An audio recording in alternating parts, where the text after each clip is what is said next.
ইসলামের নির্দেশনা হলো রিলিজিয়াস সায়েন্সের যে জরুরি বিষয়গুলো আছে এটা প্রত্যেককে জানতে হবে, শিখতে হবে। কারণ এছাড়া তো সে মুসলিমই হতে পারবে না, ইসলামিক লাইফ সে লিড করতে পারবে না। আর ইসলামিক লাইফ লিড না করলে ইসলাম থেকে সে মরাল সেন্সটা পাবে না। আজকে অনেক মুসলিমদেরকে আপনারা যেটা দেখতে পাচ্ছেন যে বিপর্যয়টা আমরা অবজার্ভ করছি, এই বিপর্যয়ের কারণ হলো দে আর নট প্রপার মুসলিম।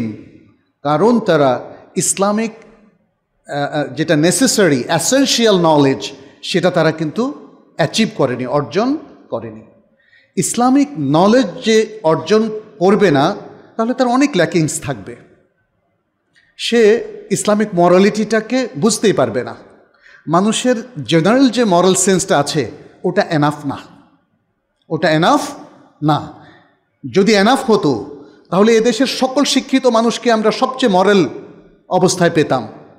কিন্তু আজকের বাংলাদেশের বাস্তবতা হলো যে যত শিক্ষিত সে তত দুর্নীতিবাজ। ইল্লা মাশা আল্লাহ, অল্প কিছু সংখ্যক হয়তো এর থেকে রেহাই পাবে, তাই না? বাংলাদেশের বড় বড় দুর্নীতিগুলো কিন্তু করছে শিক্ষিতরা। আপনি কোনো রিক্সাওয়ালাকে 1 কোটি টাকা 10 কোটি টাকা মেরে দিয়েছে পাবেন না। খুব বড় চুরি এটা কোনো বস্তির লোকেরা করে না,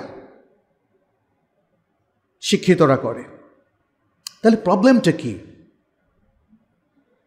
মানে চ্যালেঞ্জটা কি ছিল যে আমাদের শিক্ষিতরা মরাল জ্ঞানটা অর্জন করতে পারলো না, মরালিটি অর্জন করতে পারলো না।